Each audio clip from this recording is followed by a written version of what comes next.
Então, bom dia a todos. Nós damos início agora à palestra que vai ser feita aqui no Centro Espírita Vovô Nestor. E vamos então elevar o nosso pensamento a nosso Mestre Jesus, pedindo a Ele que abençoe a todos nós, iluminando os nossos pensamentos e o nosso coração, para que possamos compreender cada vez mais os seus ensinamentos de amor, de perdão, que vêm sendo renovados, restaurados nessa doutrina que foi nos entregue pelos seus prepostos, pelo Espírito de verdade, e vem nos clarear o entendimento, nos dando condições de superarmos as nossas dificuldades e nos tornarmos pessoas melhores para o bem servir. Vamos dando as boas-vindas ao nosso irmão, que vem então fazer a preleção de hoje, e eu convido e deixo então ele com vocês, dando um bom dia a todos. Graças a Deus.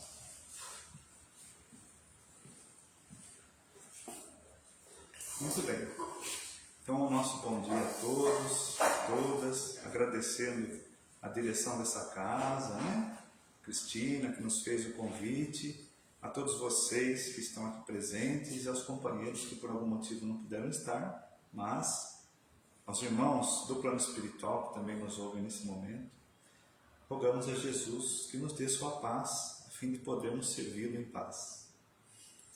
A nossa proposta nesta manhã é conversar sobre um tema que nós retiramos de uma cura realizada por Jesus num dia de sábado. Na verdade, essa cura, quando Jesus a realizou, ele curou um indivíduo doente, mas a cura que ele pretendia, ele não conseguiu. É muito interessante, é o que a gente vai ver. E esta cura que ele realiza, esse dia de sábado que ele trabalha numa sinagoga, é muito peculiar porque ela traz para a gente elementos de reflexão muito atuais. Porque vai tocar em questões envolvendo a nossa postura perante a vida, como nós superarmos as nossas dificuldades, nosso desânimo, nossa depressão, como nós fazermos para nos engajarmos na seara do Cristo e nos tornarmos indivíduos atuantes nesse movimento crescente de amor, de trabalho e de serviço. Bem, então, sem mais delongas, vamos entrar na cena da cura que Jesus realizou. Só que antes, é importante a gente lembrar um recadinho que Kai Bar Schutel nos dá numa de suas obras, quando ele diz que Jesus não curava por amor à medicina ou ao magnetismo. Jesus curava para ensinar pelo exemplo o amor ao próximo. E também porque era uma estratégia do Mestre. Ao curar as pessoas enfermas, ele atraía a atenção da multidão e das pessoas que estavam envolvidas geralmente como doente. E ao fazê-lo, as pessoas se interessavam em ouvi-lo. E assim ele encontrava um meio para disseminar os ensinos da Boa Nova. Então, neste sábado, Jesus entra numa sinagoga. A sinagoga, como vocês devem saber, era uma igrejinha, digamos assim, um local destinado ao estudo da lei de Israel. Depois que os judeus foram levados em exílio para a Babilônia, eles não tinham onde fazer o culto que era no templo. Então eles começaram a erguer pequenas edificações para, aos sábados, que é o dia sagrado em Israel, eles poderem estudar, refletir, fazer aquele estudo mesmo da lei, E quando retornaram, cada aldeia começou a construir com recursos próprios a sua sinagoga. Havia aldeias maiores, cidades maiores, onde elas eram em número maior. 2, 3 sinagogas. Havia sinagogas com espaço para estudo dos jovens. Interessante isso aí. Mais ou menos parecido com o Centro Espírita hoje, um local para a mocidade estudar. Então, aos sábados, eles se reuniam e ali a palavra era franqueada a alguém né, pelo presidente ou chefe da sinagoga, mais ou menos como o presidente do centro espírita hoje. E ali ele lia, abria o rolo da Torá, lia e fazia um breve comentário. E nesse sábado Jesus está na sinagoga. Ele entra e vê uma cena interessante, porque no meio da sinagoga tem um irmão, um senhor, com uma mão completamente ressecada. Alguns textos dizem que ele tinha uma mão mirrada, provavelmente um problema vascular ou coisa parecida. E no fundo da sinagoga, provavelmente no fundo, estão sentados alguns indivíduos que a tradição chama de escribas e fariseus. Homens que se notabilizaram pelo seu saber, pelo seu conhecimento da lei. E Kardec declina bastante explicações, várias explicações sobre esses indivíduos lá no Evangelho segundo o Espiritismo, naquele Notícias Históricas. Em geral, a gente sabe que os escribas eram os secretários dos reis de Israel. Só que com o tempo, eles se dedicaram a interpretar a lei e se tornaram muito conhecedores da lei, tinham o douto conhecimento dela, por isso eram chamados doutores da lei. Desses escribas é que vai sair uma série de seitas, de partidos judaicos, dos quais o mais influente era o grupo dos fariseus, que se notabilizaram pelo conhecimento e pelas práticas ritualísticas. Só que, infelizmente, isso acabou criando uma rotina, uma prática tão voltada para a parte exterior, que infelizmente se tornaram indivíduos que se preocupavam mais em ascender socialmente do que em praticar a religião na sua pureza, como ela deveria ser praticada. E por isso, inovadores. E quem mais inovador do que Jesus na época? E para piorar, o mestre tinha o hábito de infringir certas leis ou tradições de Israel, como por exemplo a questão do sábado. Havia uma lista imensa, tipo de trabalho era proibido. Não se podia trabalhar, o sábado é sagrado. Então, a partir das 18 horas da sexta-feira até as 18 horas do sábado, não se trabalhava, não se fazia nada que remetesse a trabalho. Toda a comida que a gente consumia no sábado tinha que ser feita na sexta-feira. Então, comia frio no sábado para não poder ligar o gás. Até hoje, em alguns bairros ortodoxos judaicos, não pode ligar o gás, trabalhar com qualquer madeira, essas coisas dentro de casa, não pode. Alguns, não sei se até hoje, até bem pouco tempo atrás, alguns anos, era assim. Se você entrasse em um prédio onde só morassem judeus seguidores ortodoxos, você ia reparar uma coisa interessante. Os botões do elevador são acionados para parar automaticamente em todos os andares. Porque apertar um botão para os mais rigorosos é considerado trabalho, não pode. Interessante, né? Então não sobe avião, não desce avião. Então é um rigor muito grande a questão do respeito ao Shabat. Mas naquele tempo de Jesus era mais ainda, né? E o mestre, como diz Kardec lá em A Gênese, os Milagres e Expedições segundo o Espiritismo, Jesus tinha o hábito de justamente fazer essas coisas no sábado para protestar pacificamente contra o excessivo rigor dos fariseus. Qual era o objetivo de Jesus? Explicar que a religião é amor, religião é misericórdia e não prática exterior, não culto. Embora o culto faça parte, mas diante de alguém necessitado, o amor tem que prevalecer acima do culto. Bem, então nesta situação, Jesus se depara com um homem muito doente, e Lucas, que é um dos evangelistas que faz a narrativa desse episódio, os três fazem, Mateus, Marcos e Lucas. Mas Lucas, segundo a tradição, era médico, e Lucas é mais atento aos detalhes. Mateus e Marcos não falam qual é a mão doente, Lucas fala, é a direita. E isso já é um detalhe importante. Numa sociedade braçal, a mão direita é muito importante. Aquele moço devia sofrer muito para levar o sustento até para sua casa, para si mesmo, né? É uma informação importante. E depois, Lucas diz que o grupo que estava ali era de escribas e fariseus. Mateus e Marcos não declinam. Então são informações que vão preenchendo a nossa interpretação, são pistas interpretativas. Mateus, que tem uma crítica mais severa aos escribas, porque ele prega o evangelho para judeus se convertendo ao cristianismo, Ele fala que os escribas desafiam Jesus assim: Mestre, o senhor acha que é permitido curar no sábado? Interessante. Não é uma pergunta que fazem como alunos interessados em aprender. Eles fazem a pergunta para colocar Jesus numa saia justa. Se ele dissesse sim, é permitido, eles iam falar: o senhor está infringindo um artigo da lei, para desmerecer Jesus perante o povo. Se ele fala não é permitido, aí eles iam criticar Jesus por um outro episódio que havia acontecido naquele sábado de manhã, quando os seus seguidores retiraram algumas espigas para comer de uma plantação. Não era proibido tirar frutos da terra para matar a fome. Se você levasse uma sacola para fazer a feira na plantação do outro, aí sim. Mas tirar uma fruta, uma espiga para comer não era. As pessoas aceitavam isso como normal. Só que no sábado não podia colher frutos da terra, porque isso é trabalho. E eles haviam colhido. Então veja, a pergunta deles: mestre, é permitido fazer isso no sábado? É uma forma de arapuca para colocar Jesus numa saia justa. Então o mestre diz assim: se uma ovelha sua cai num buraco num dia de sábado, você a levanta ou deixa ela no buraco? Aqui a gente precisa voltar um pouco o relógio no tempo para entender a realidade da Palestina do século I. Porque os criadores de ovelhas, os pastores, eles tinham uma relação muito íntima com o animalzinho.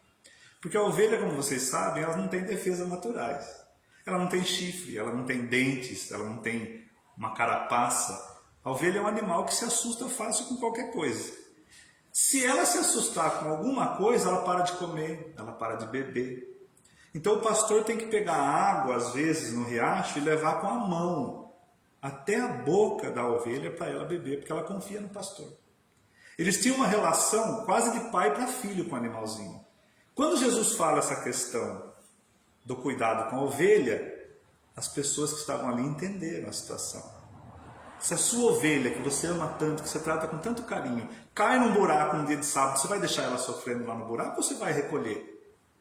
Hoje a gente pensa assim: eu tenho um pet, né? Um animalzinho. Se ele atravessa a rua, como aconteceu com o nosso, né? O nosso atravessou um dia a rua e uma daquelas caminhonetes enormes passaram e o bichinho ficou que nem uma bolinha de ping-pong embaixo da caminhonete.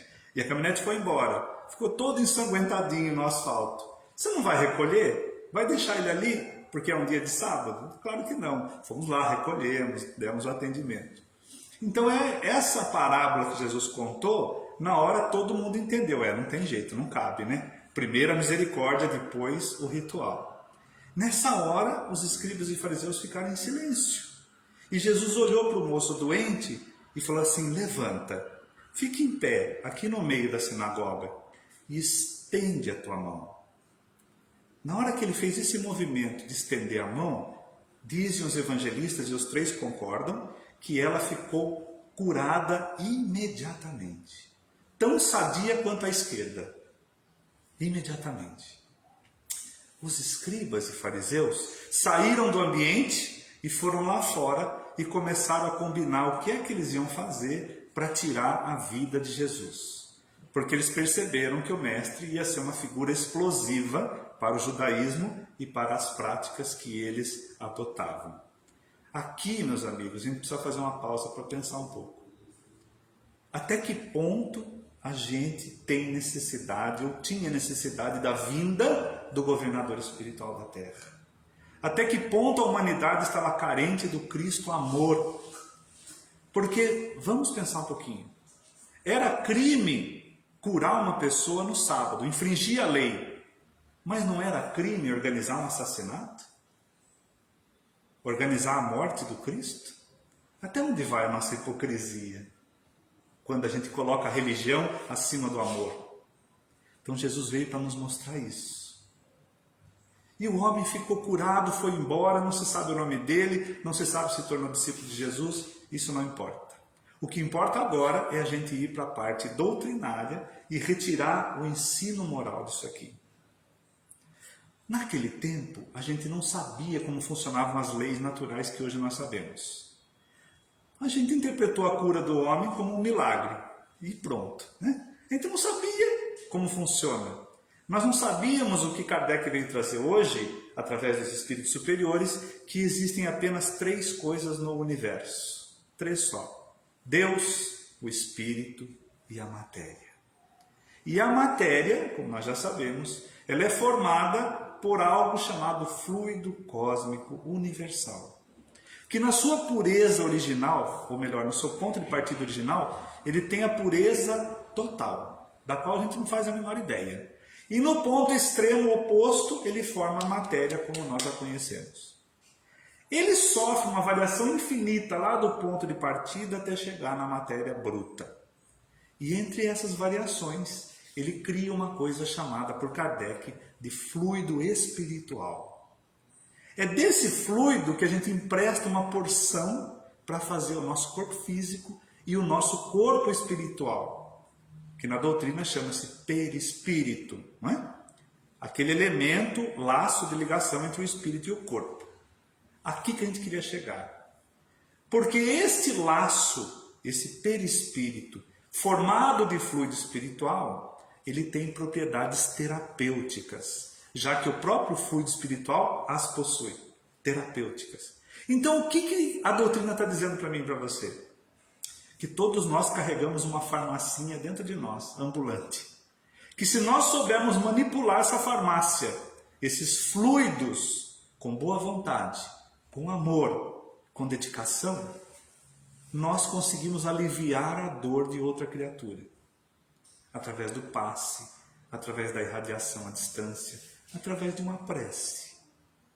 Agora vocês imaginem o Cristo que possuía esses fluidos no grau mais puro que os padrões da Terra permitiam. Por isso que para Jesus era fácil curar instantaneamente, porque ele tinha o maior amor da Terra, ele tinha a maior boa vontade da Terra, ele tinha os fluidos mais puros da Terra. Por isso era fácil para Jesus curar.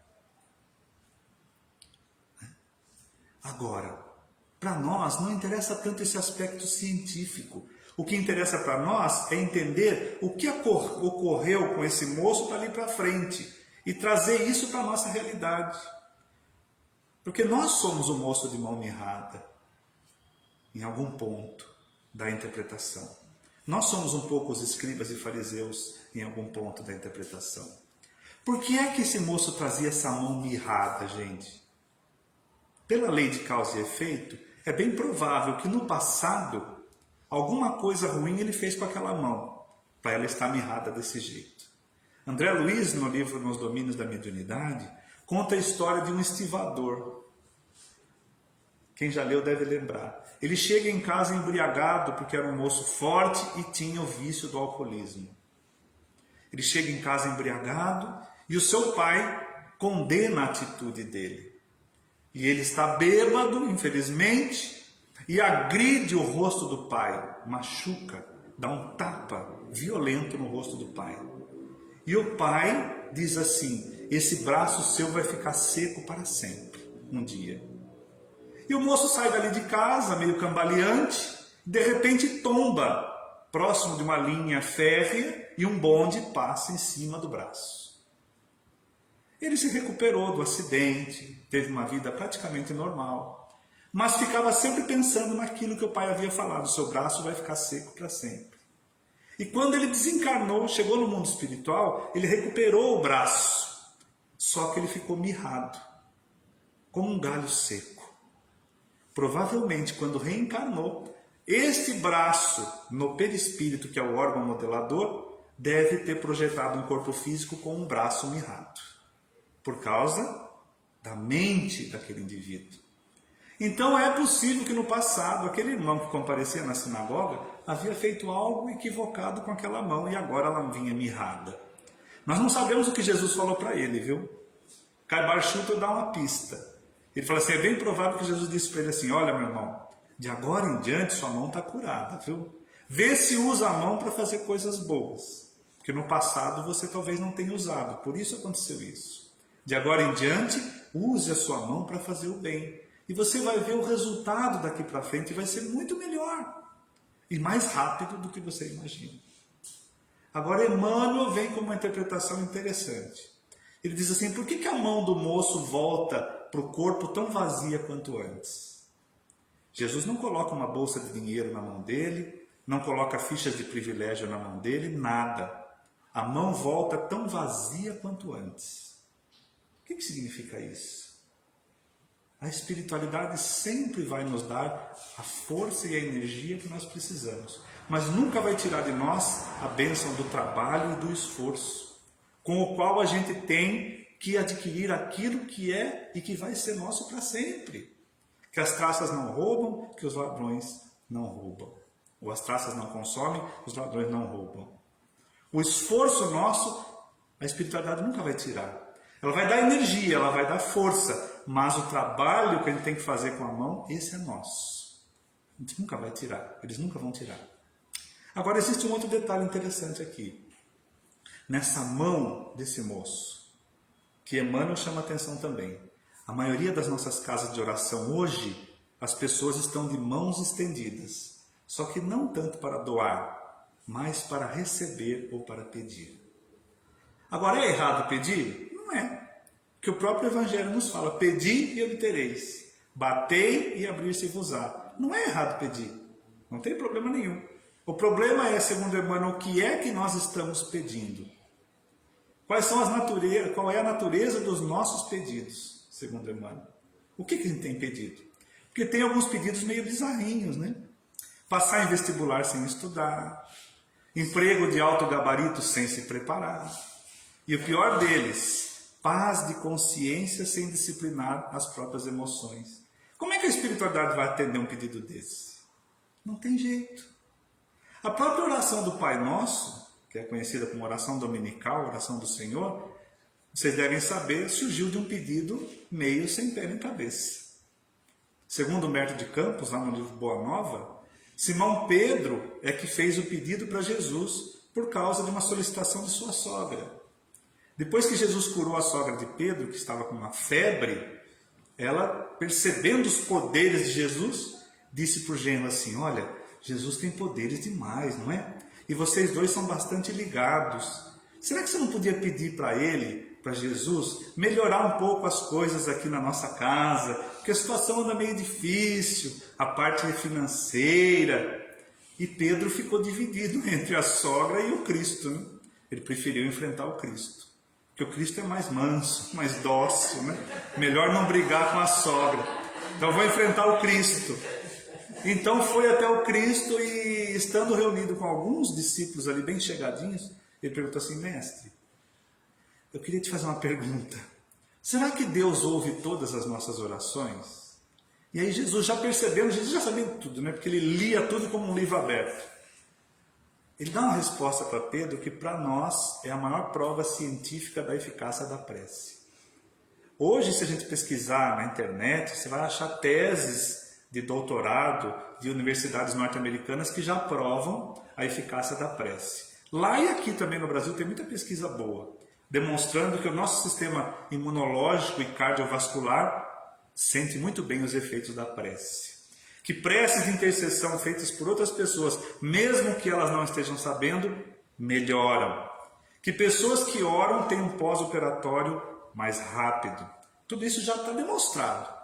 Mas no tempo de Jesus não tinha as pesquisas acadêmicas que tem hoje. Só que Jesus dá uma resposta que é a inauguração da prova científica da eficácia da prece. Ele fala assim para Pedro, Pedro, você acha mesmo que se a prece não funcionasse, as pessoas recorreriam a essa porta silenciosa por tanto tempo?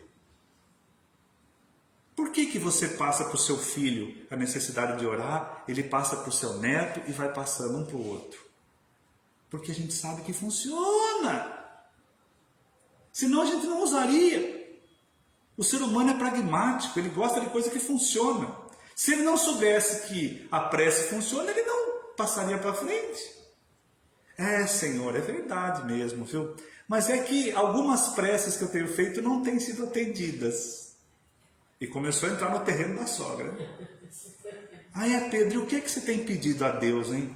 Olha, mestre, ultimamente eu tenho pedido que Ele suavize assim as coisas no campo material da minha vida. Pedro, sempre que você entrar na prece pedindo a Deus a satisfação dos teus desejos e necessidades materiais, você vai sair da oração tão triste quanto você entrou. A partir do momento, porém, que você pedir a Deus o discernimento sobre qual é a vontade dele a teu respeito, você vai sair da prece consolado e feliz. Aí um dos discípulos nessa hora falou assim: mestre, pelo jeito a gente não sabe orar, ensina a gente. E então Jesus ensinou a oração dominical, a oração do Pai Nosso. E Mateus, que era o mais culto deles, anotou imediatamente para que não ficasse esquecida a oração que hoje, lá em Mateus capítulo 6, a gente tem a oração do Pai Nosso, que é um conjunto de enunciados extraordinários de Jesus, onde nós temos todos os deveres conosco, com Deus e com o próximo. Uma oração estruturada de uma forma extraordinária, para que a gente coloque ali tudo o que Deus quer e tudo o que a gente necessita. O nosso passado, o nosso presente e o nosso futuro. Só que não vai dar para a gente fazer esse estudo aqui. Então, a gente percebe que até a oração do Pai Nosso surgiu de um pedido sem pé nem cabeça. Por isso Emmanuel fala, o problema de nós estendermos a mão para pedir é o que é que nós estamos pedindo.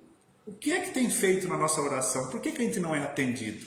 Muitas vezes por causa da natureza dos nossos pedidos. Mas isso é um ponto. O ponto principal, o acento tônico dessa passagem, não é a cura do moço de mão mirrada. Não é o pedido. O acento tônico é a questão do sábado. Por isso que os discípulos não mencionam o nome do moço, não falam nada se ele seguiu Jesus ou não seguiu, porque eles focam a questão do sábado. Ali já havia sido a segunda ocorrência naquele dia. E esses escribas e fariseus haviam se tornado indivíduos muito frios para o amor ao próximo. A mão seca do rapaz era o de menos. O que Jesus queria curar era o coração seco do escriba, do fariseu. Isso é pior. É quando a gente seca o coração e não tem mais capacidade de ter misericórdia pelo outro. Porque vamos pensar um pouquinho. Esses homens não eram religiosos, praticantes da lei? O que eles deveriam fazer diante de uma pessoa doente? Não deviam tocar no ombro dele e falar assim: meu irmão, olha, hoje é sábado. Daqui a pouquinho vem um mestre aí, um tal de Jesus, ele cura todo mundo, viu? Fica tranquilo aí, não se apavora, espera um pouquinho que já já ele chega e vai dar um passe em você, você vai ficar bom. Mesmo que ele não cure sua mão, mas você vai ficar bom. Não era isso a obrigação de um religioso? Atender fraternalmente? Mas não. Eles estão ali mais preocupados em ver se Jesus ia curar o rapaz do que em atender com misericórdia. Demonstrando que haviam colocado o culto, a religião, a prática, muito acima da compaixão e da misericórdia. E se tornaram indivíduos assim, preocupados em colocar Jesus em saia justa, para perguntar para ele se era lícito curar ou não, para ter o que acusar o mestre. Então se tornaram frios, secos e ainda por cima acusadores do outro, apontando o dedo para o outro. Essa reflexão nós precisamos fazer hoje. O que é que nós somos na nossa casa de oração hoje? Será que somos aqueles que estão mais preocupados em atender ao bem, à misericórdia, ao amor? Ou somos aqueles que adoramos uma polêmica? Que adoramos colocar mais lenha na fogueira? Que não somos aquele perfil do bombeiro que chega apagando o fogo, mas quando surge uma picuinha, nós somos os primeiros a colocar mais lenha nessa fogueira. Porque a gente quer ver o circo pegando fogo. Essa é a atitude farisaica, a atitude de hipocrisia que nós temos que nos questionar. Se eu estiver agindo assim, eu estou com o coração ressecado. E eu preciso que Jesus cure isso aqui. Porque o objetivo de eu frequentar a casa de oração é eu estudar, é eu servir, é eu trabalhar, é eu prestar a caridade, que é o amor que socorre. É essa crítica que o texto está fazendo para aqueles indivíduos que haviam secado o coração. E como Jesus é muito acima disso, né? Como ele tem esse amor que socorre. Porque ele podia também ser um indivíduo com propostas farisaicas.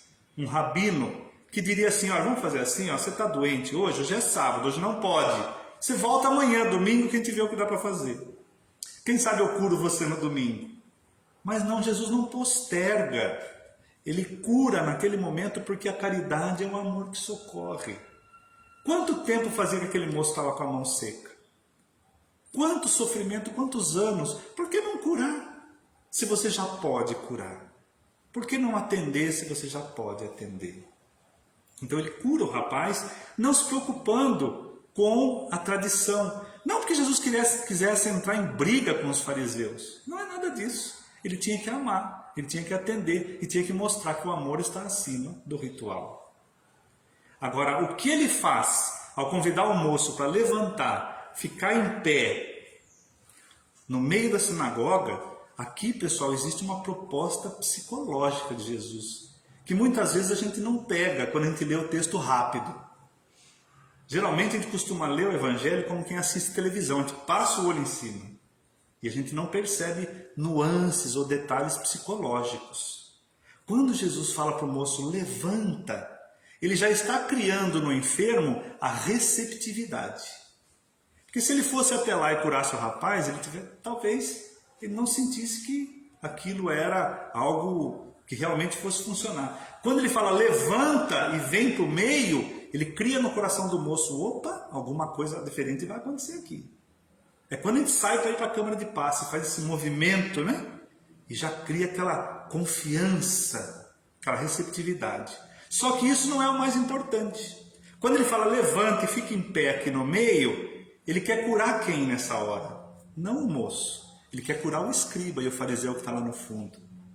Ele está falando assim, olha para esse homem, é um irmão da raça, é um hebreu como você. Olha para ele. Ele está doente, ele precisa cuidar da família, ele não tem como trabalhar. Olha para ele.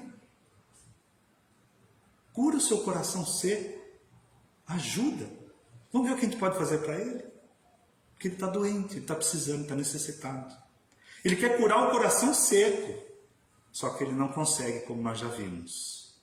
Então essa postura psicológica de Jesus, a gente precisa analisar. Por que ele faz esse movimento? Porque a intenção dele é socorrer quem está preso à tradição. Porque ele podia simplesmente chegar ali e curar o rapaz, nem dar bola para quem estava sentado lá no fundo. Mas não, a preocupação dele é curar os dois. Por isso ele faz esse movimento. Só que a gente precisa extrair do texto algo que diga a nossa realidade. E deixando agora a passagem lá atrás, vamos pensar nessas 3 falas de Jesus. Levanta. Fique em pé no meio e estende a tua mão. O que esse texto está falando para mim e para você hoje, 2022? Levanta do teu desânimo. Levanta da tua depressão. Levanta da tua melancolia, da sua tristeza, do seu medo. Fique em pé no meio do movimento. Vem para cá, fique em pé. Não espere as coisas sentado, porque elas não vão cair do céu. Fique em pé.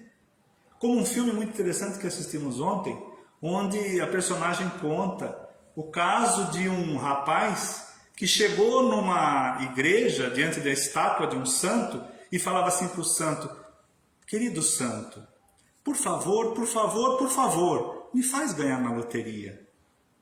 E o santo, enjoado, a estátua enjoada, é lógico que aqui é uma metáfora, né? De tanto pedido, criou vida e olhou para o homem e falou, querido homem, por favor, por favor, por favor, compre um bilhete. Então, se a gente não fizer a nossa parte, as coisas não vão cair do céu. Então, levanta, fique em pé no meio, vem aqui, se engaja, se envolve no movimento. O que precisa fazer aqui? Precisa cuidar daquele vaso, precisa cuidar dessa toalha, alguém precisa organizar o café, se envolve, né? Se engaja. O que mais o centro precisa? Tem alguma tarefa? Eu estou desocupado, por exemplo, num dia de sábado. O que eu posso fazer aqui? Vem para o meio, fica em pé, serve e estende a tua mão. O terceiro pedido de Jesus, o estende a tua mão, ele está falando da prática da caridade. Estende a tua mão, que é a proposta mais elevada que o Espírito precisa abraçar. Servir o outro. Porque quando eu me fecho dentro de mim mesmo, quando o indivíduo se tranca em si mesmo, envolvido pelo egoísmo e pelo orgulho, ele vai fechando suas possibilidades. Ele vai começar a sofrer, porque ele vai estrancando. Ele só olha para o próprio umbigo, para as suas necessidades, para os seus problemas, não se preocupa com o outro.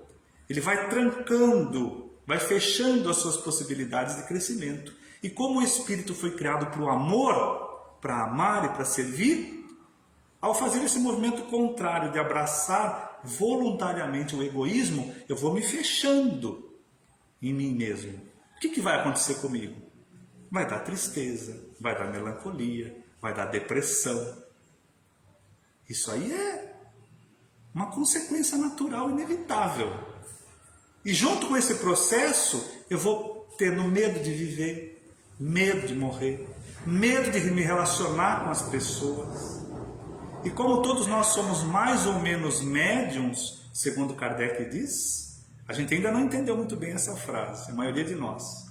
Quando Kardec fala, nós somos mais ou menos médiums, as pessoas ficam pensando assim, mas que tipo de mediunidade será que eu tenho? Será que é psicofonia, psicografia, é pneumatografia? O que é? Não é isso que Kardec está dizendo. É que todos nós, pela lei de sintonia, estamos mais ou menos ligados ao plano espiritual. E recebemos dali influências positivas como negativas. Quando eu me fecho no egoísmo, isso aí é um processo de auto-obsessão, em que eu vou me ligando a entidades infelizes que pensam somente em si mesmas também. Então eu vou só sofrer, é um círculo vicioso. Há um tempo atrás saiu uma música que dizia assim, mais ou menos, tô nem aí, não vem me falar dos seus problemas que eu não vou ouvir. Sem nenhuma crítica ao autor da música, mas devia vir com uma tarja embaixo assim, Ministério da Saúde Espiritual adverte, vai dar depressão. Porque se eu só me preocupo comigo, não quero saber dos seus problemas, eu estou me fechando. E eu vou perdendo até fé, pessoal. Porque eu me distancio de Deus quando eu me fecho no egoísmo. Ao passo que no movimento contrário, quando eu faço o bem, eu sinto uma onda de energias que me invade. Há até um processo neuroquímico de descarga de neurotransmissores, noradrenalina, ocitocina. E eu sinto aquela onda gostosa quando eu dou um prato de sopa para alguém. Quando eu dou um copo de leite morno para alguém. Quando eu acaricio uma criança, quando eu atendo um cão. Às vezes não precisa nem dar alguma coisa material. Se você emprestar o seu ouvido para alguém, você já sente aquela onda positiva. Tempos atrás, na nossa casa de oração, a casa já estava quase fechando. Chegou uma mulher desesperada, querendo tirar a própria vida. Nós não tínhamos outra alternativa a não ser emprestar o nosso ouvido para ela. Né? Levamos até uma sala, abrimos e começamos a ouvir sua história. Um drama muito sério envolvendo traição do marido, desrespeito dos filhos, abandono, uso de drogas na família, um desespero total. Mas nós deixamos ela falar. Acho que ela falou uns 20 minutos. Quando terminou, ela falou assim, nossa, eu gostaria de agradecer, porque eu estou me sentindo tão bem de ter desabafado. E a gente não tinha pronunciado uma palavra ainda, só um bom dia. Mas só de nós emprestarmos o ouvido para ela, ela sentiu o alívio de dividir com alguém e de ver que alguém estava prestando atenção à sua dor, porque ninguém mais prestava. E passou a frequentar a casa de oração, começou a frequentar os cursos, foi mudando a sintonia, se engajou no trabalho e se tornou a pessoa mais ou menos equilibrada, porque todos nós somos mais ou menos ainda equilibrados, né? Mas veja a diferença. E quando você dá esse gesto de amor, você sente essa onda de energias positivas. E você percebe que faz parte de algo maior e Deus está cuidando de você. Você aumenta a própria fé porque você simplesmente estendeu a tua mão. Agora eu preciso ir no centro espírita para poder fazer a caridade? Não necessariamente. Eu posso fazer a caridade dentro de casa. Aliás, se a gente consultar a Revista Espírita de agosto de 1865, a gente vai encontrar uma informação muito interessante ali, do Espírito Lacordaire, quando ele fala um artigo muito lindo chamado A Chave do Céu. Ele diz assim: os primeiros necessitados da nossa caridade são nossos cônjuges e nossos pais. Os primeiros necessitados. E os filhos, né? Então, ascendentes e descendentes são os primeiros necessitados da nossa caridade. O segundo são os irmãos consanguíneos. O terceiro, os amigos do coração. E por último, os necessitados, começando pelos mais necessitados. Então veja, a casa de oração, o Centro Espírita, é uma oficina excelente de trabalho. Ela oferece frentes de serviço e de trabalho notáveis em todos os dias, como nós vimos aqui, né? Todos os dias tem trabalho. Só que a caridade pode começar dentro de casa. Porque a gente pode ter um elemento ali com depressão trancado dentro de um quarto. E é esse indivíduo que precisa da nossa ajuda, do nosso auxílio. Não adianta a gente chegar no quarto, bater lá na porta e falar assim: vamos sair, porque faz tempo que você está aí. Não vai adiantar. A gente tem que abrir a porta, entrar lá e sair com ele. Vem comigo, vamos fazer alguma coisa? Vamos fazer um bolo para doar para o vovô Nestor? Vamos fazer um agasalho para doar? Esse movimento de caridade pode ser que abra os seus canais para as energias superiores. Então tem que fazer esse movimento, sair junto com ele. Mas fazer com que ele saia, não fazer tudo por ele. Porque se eu, como diz aquele nosso irmão Jorge Elahá, se eu entrar no quarto de uma pessoa com depressão e falar assim: olha, eu vou ficar deitado aqui com você até isso passar, a pessoa vai falar assim: se outra pessoa adoecer na casa, ela vai com o outro e vai largar eu aqui. Então não adianta. Eu tenho que ajudar e fazer a pessoa sair junto. Criar esse movimento para que ela estenda a mão e ela receba esse benefício das energias que são canalizadas a seu favor. Então, quanta caridade a gente pode prestar dentro da nossa casa. Dentro da nossa casa. O Centro Espírita ele é maravilhoso, mas nós não podemos esquecer que nós temos às vezes caídos dentro da nossa casa que necessitam do exercício da caridade. E ao fazê-lo, ao estender a mão, nós recebemos todos esses benefícios. Aumentamos a própria fé, como diz o livro Ceareiros de Volta, psicografia de Valdo Vieira. Aquele que se candidata à obra do bem recebe como recompensa a fé. Não que Deus fica reservando fichas de fé para as pessoas, escolhendo: vou dar um pouquinho de ficha para a Cristina, um pouquinho de ficha para o outro, não. Ao fazer o movimento de me candidatar à obra do bem, eu desenvolvo a fé em mim. É uma recompensa natural. Quem talvez expressou bem isso foi o Espírito Maria Dolores, no livro A Vida Conta, num poeminha muito singelo em que ela diz mais ou menos assim: por vezes, alma querida, te entregas ao desalento, como quem traz um fogo lento no imo do coração. Não te detenhas, no entanto.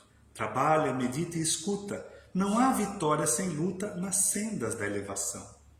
Na grande escola da vida, de quanto ouço e conheço, não há alegria sem preço, na terra ou no mais além. Então trabalha, medita, escuta, levanta, siga em frente. São tantos conceitos maravilhosos que tem nesse poema, que falam que nós temos a disponibilidade ou a possibilidade, e não existe nenhum obstáculo para que nós possamos adquirir aquilo que nós necessitamos para sermos felizes. Basta que nós façamos esse movimento de estender a própria mão. Então, por mais escura seja a noite a envolver a tua caminhada, ante as luzes da madrugada, diz Maria Dolores, um novo dia te espera amanhã. Tenhamos essa disponibilidade para sempre servir e acreditar que Deus, em sua bondade infinita, estará sempre nos assistindo naquilo que nós necessitamos e naquilo que nós merecemos. Que o Senhor nos abençoe e nos conserve em paz. Muito obrigado a vocês pela sua atenção e que o Cristo esteja sempre conosco e nos acompanhe em retorno aos nossos lares. Muito obrigado. Agora a prece, né?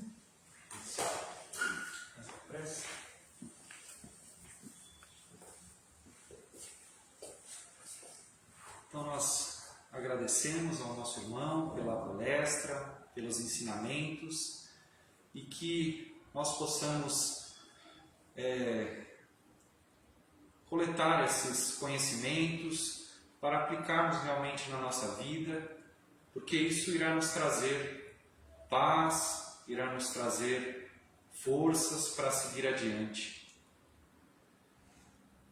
E nesse sentimento de gratidão, nós elevamos o nosso pensamento a nosso Mestre Jesus, agradecendo pelas oportunidades que Ele nos concede de renovação íntima, para que possamos reconstruir a nossa vida por um caminho de bonança, de alegria, nos servir a Deus na figura do nosso semelhante, dos nossos familiares, dos nossos amigos. Agradecemos pelo ensinamento que nos deu de rogarmos por aqueles que ainda não nos compreendem ou que querem até o nosso mal. Agradecemos a Deus pela essa oportunidade, essa existência, essa nova reencarnação, pela vida que nos dá e por tudo que coloca em nosso caminho. Obrigado, Senhor, abençoa a todos nós. Graças a Deus. Bom domingo.